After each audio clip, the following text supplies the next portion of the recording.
Students, आज की जो वीडियो है वो है बाइनोमियल चैप्टर पर, जिसमें हम binomial theorem for positive index के ऊपर बात करने जा रहे हैं। यहाँ पर हमारे पास x plus Y raise to power n है, जहां पर हमारे पास जो बाइनोमियल थ्योरम लिखी हुई है।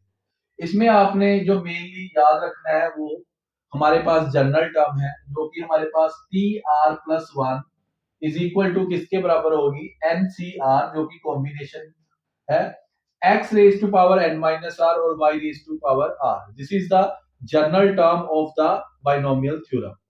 अब इसमें n क्या है, जो हमारे पास पावर है x plus y raise to power n है, जिसमें हमारे जो n है वही हमारा यहाँ पर n यूज होगा। x और y हमारी दो टर्म जो हमें क्वेश्चन में गिवन होगी वो वाली टर्म्स है। तो आपने जस्ट ये फॉर्मूला याद रखना है, और आपके जो 4 मार्क्स के क्वेश्चन है सारे इसी के बेस्ड पे है, जो हमारी जनरल टर्म है बाइनोमियल थ्योरम। इसके साथ साथ जो हमारी x plus Y raise to power n है, इसकी नंबर ऑफ टर्म्स कितनी होंगी, ये 1 मार्क का आपको एक क्वेश्चन आ सकता है एग्जाम में। तो जितनी हमारे पास पावर है उसमें एक आपने ऐड कर देना है। This is your 1 mark question. अगर यहाँ मान लो पावर 9 है तो आपकी इसमें नंबर ऑफ टर्म्स कितनी हो जाएंगी, एक आप ऐड करोगे तो 10 हो जाएंगी। तो आपके पास 4 मार्क्स के जो क्वेश्चन है वो कैसे हो सकते हैं, आपको कैसे क्वेश्चन 4 मार्क्स में आएंगे। सबसे पहले आपको x plus Y raise to power n कुछ ऐसी टर्म गिवन होगी जिसमें आपने मिडल टर्म फाइंड आउट करनी है, तो ये 4 मार्क्स में आपको आ सकता है। उसके बाद आपको ऐसे भी पूछ सकते हैं, या आपने एब्सोल्यूट टर्म, कांस्टेंट टर्म या इंडिपेंडेंट टर्म फाइंड आउट करनी है। ये तीनों में से कोई एक नाम लिखा हो सकता है, इसका मतलब सेम ही है। और फाइनली लास्ट में आपको क्या पूछ सकते हैं कि आपने कोई भी एक जनरल टर्म फाइंड आउट करनी है। जैसे इसमें नंबर ऑफ टर्म्स मान लो 10 है, तो आपको 1 से 10 में से कोई भी एक टर्म निकालने के लिए बोला जा सकता है। तो ये तीनों टाइप में से आपको एक क्वेश्चन 4 मार्क्स में आएगा। तो हम बारी बारी करके इन क्वेश्चन को डिस्कस करेंगे और देखेंगे कि कैसे सॉल्व करना है।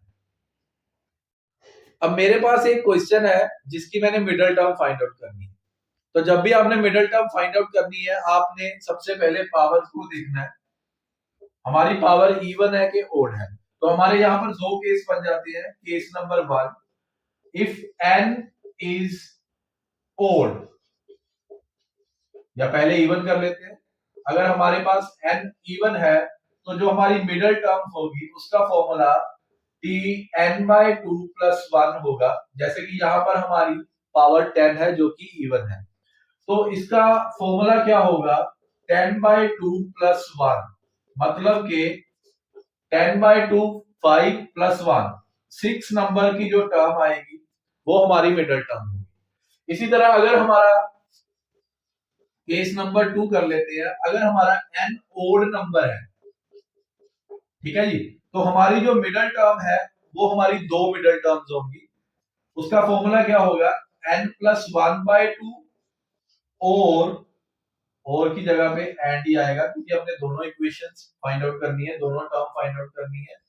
n plus three by two, तो मान लीजिए n हमारा 10 की बजाय n की वैल्यू अगर 11 है, ठीक है जी, तो जहां पर हमारी मिडिल टर्म क्या हो जाएगी, 11 प्लस वन बाय टू, यानी के 6 टर्म।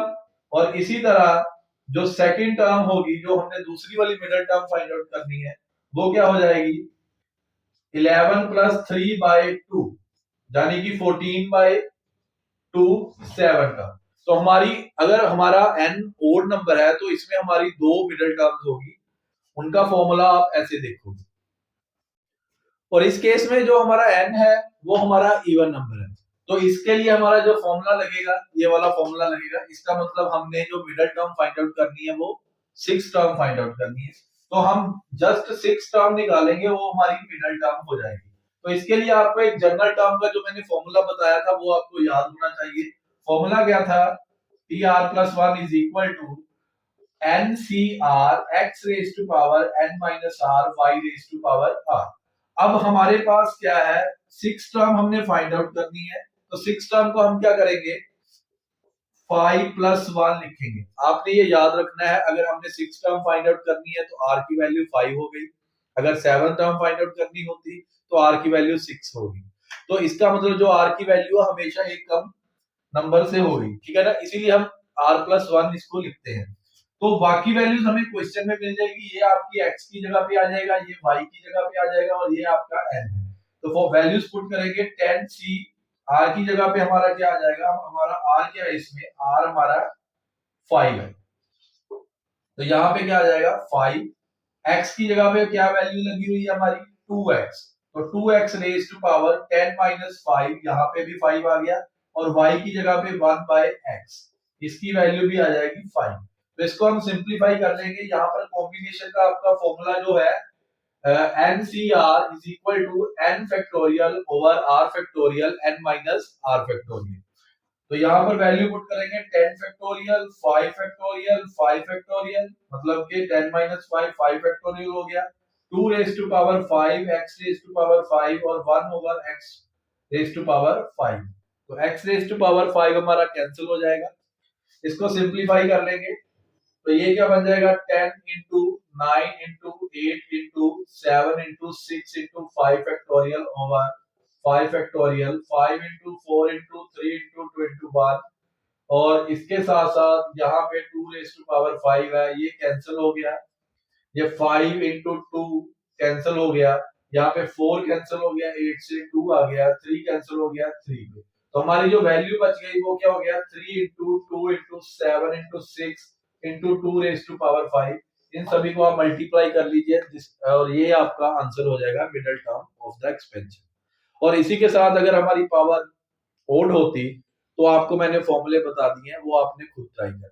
तो इसका आपने ध्यान रखना है कि एग्जाम में ये क्वेश्चन बहुत आता है कि मिडिल टर्म फाइंड आउट करनी है। ओके, तो चलिए हम सेकंड टाइप की तरफ चलते हैं, एब्सोल्यूट टर्म या कांस्टेंट टर्म, या फिर आपने इंडिपेंडेंट टर्म अगर क्वेश्चन में लगाया तो उसको आपने कैसे सॉल्व करना है।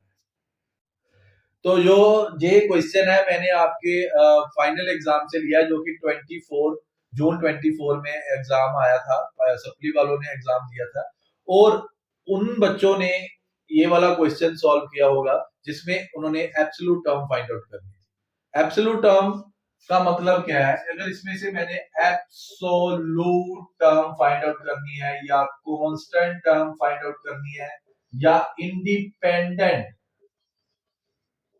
ऑफ एक्स वाली टर्म फाइंड आउट करनी है, इन सभी का मतलब सेम है। तो इन सब का मतलब क्या है, मैंने वो वाली टर्म फाइंड आउट करनी है जिस टर्म में एक्स ना आता हो, मतलब वो टर्म कांस्टेंट होनी चाहिए, वो एक्स पे डिपेंड नहीं करनी चाहिए। तो इसको हमने कैसे करना है, ये आपका फाइनल एग्जाम में क्वेश्चन आया हुआ है, आपका एक्स की जगह पे एक्स स्क्वायर लगा हुआ है, ओके, y की जगह पे 1/x माइनस में लगा हुआ है, n आपको क्वेश्चन में दिया हुआ है। सबसे पहले हमारे पास जो जनरल टर्म है, बार बार वही यूज हो रही है, उसको हम लिख लेंगे। जनरल टर्म हमारे पास क्या है, NCR x raise to power n minus r y raise to power r। तो इसमें वैल्यू सब्स्टिट्यूट कर देते हैं, n की वैल्यू हमें क्वेश्चन में गिवन है 9, तो यहाँ पे 9CR, x की जगह पे x स्क्वायर, ठीक है जी, उसकी जगह पे क्या आ गया 9 माइनस r, और y की जगह पे क्या आ गया -1/x raise to power r। तो यहाँ पर हमें r की वैल्यू नहीं पता, लेकिन हमें ये भी नहीं पता कि वो कौन सी टर्म होगी जहां पर x नहीं लगेगा, तो हमने x को नहीं लेना है, तो इसलिए पहले हम क्या करेंगे, जो x वाली टर्म है उसको हम थोड़ा सा अलग कर लेंगे, मतलब सिंप्लीफाई करके x सेपरेट करने की कोशिश करेंगे। क्या है n9CR, यहाँ पे x स्क्वायर है, तो यहाँ पर पावर 9 माइनस आ रहा है, तो x की वैल्यू क्या बन जाएगी, पावर क्या बन जाएगी, 2 मल्टीप्लाई हो गया 18 माइनस 2r, और यहाँ पे -1 रेज टू पावर r और 1/x, या आप ऐसे भी लिख सकते हो x raise to power r। तो हम क्या करेंगे, x को हम इकट्ठा कर लेते हैं, पहले वैल्यू क्या बनेगी 9CR -1 raise to power r, x की पावर क्या बन गई हमारे पास, जो x की पावर बनेगी वो 18 माइनस 2r तो है, और ये वाला r ऊपर जाके माइनस हो गया, ओके, तो ये वैल्यू क्या बनेगी 9CR -1 raise to power r, x की पावर 18 माइनस 3r है। तो यहां तक आपने ऐसे सिंप्लीफाई कर लेना है, x की वैल्यू को अलग से सिंप्लीफाई करके सेपरेट करने की कोशिश करनी है। तो यहाँ पर हमारा x अलग हो गया, अब हमने कौन सी टर्म फाइंड आउट करनी है जिसमें हमारा x ना हो, तो इसका मतलब अगर हम x की पावर को 0 बना दें तो x raise to power 0 is equal to 1, तो x ऐसे हमारा 1 बन जाएगा। ठीक है, तो आपने जब भी इसको फाइंड आउट करना है ऐसी वाली टर्म को, तो आपने जो x की पावर है उसको इक्वल टू 0 मान के उसमें से आपने r की वैल्यू फाइंड आउट करनी है। जैसे कि हमारा 18 माइनस 3 आ रहा है, फॉर एब्सोल्यूट टर्म हमने एब्सोल्यूट टर्म निकालनी है, तो 18 माइनस 3r जो कि x की पावर बनी है उसको हमने इक्वल टू 0 करना है, तो 3r is equal to 18, r हमारा आ जाएगा 6। इसका मतलब अगर हम r की वैल्यू 6 यहाँ पे पुट करते हैं तो हमारा जो x की पावर 0 बन जाएगी और हमारा जो आंसर आएगा उसमें x नहीं होगा। इसी के साथ अगर r हमारा 6 है तो जनरल टर्म कौन सी हुई, r प्लस 1 मतलब के 6 प्लस 1, तो 6 प्लस 1 सेवंथ टर्म। हमारी जो सेवंथ टर्म है जिसमें हम 6 प्लस 1 लिखेंगे वो हमारी जनरल वो हमारी एब्सोल्यूट टर्म होगी। तो यहाँ पर हम वैल्यू पुट करेंगे 9c6 minus 1 raise to power 6, और यहाँ पर अगर हम 6 पुट करेंगे ये तो सारा 1 बन जाएगा क्योंकि x की पावर 0 बनेगी, तो यहाँ पर 1 हो गया। इसको हम सिंप्लीफाई कर लेते हैं, 9 फैक्टोरियल 6 फैक्टोरियल 9 माइनस 6 3 फैक्टोरियल, तो ये क्या हो गया 9 इंटू 8 इंटू 7, 6 फैक्टोरियल तो नीचे कैंसिल हो जाएगा, और 3 इंटू 2 इंटू 1 इसको हमने ओपन कर दिया तो 3 कैंसिल हो गया, यहाँ से 3 आ गया और ये 4 आ गया।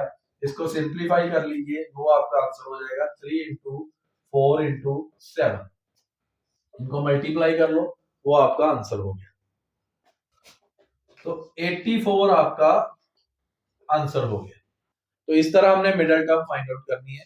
और इसी के साथ अगर आपने कोई भी जनरल टर्म फाइंड आउट करनी है, मान लीजिए इसी सम में आपने यही आपको सम गिवन है और आपने सबसे पहले आपके पास पावर 9 है, तो आपकी नंबर ऑफ टर्म्स कितनी हो गई 10 होगी। तो 1 से 10 तक अगर आपने कोई भी वैल्यू फाइंड आउट करनी है, मान लो 7th ही टर्म फाइंड आउट करनी है, इस क्वेश्चन में आपको बोला जाता है कि 7th टर्म फाइंड आउट करो। तो जब भी आपने 7th टर्म फाइंड आउट करनी है तो आपने उसको कैसे लिख लेना है 6 प्लस 1, तो r की वैल्यू 6 हो गई, तो बाकी सारी वैल्यू क्वेश्चन में मिल जाएगी। तो 7 टर्म फाइंड आउट करने के लिए r आपके पास 6 है, तो इसी तरह इस क्वेश्चन में भी मैंने 7 टर्म ही फाइंड आउट की है, तो r की वैल्यू मैं 6 लूंगा, 7 टर्म फाइंड आउट कर लूंगा।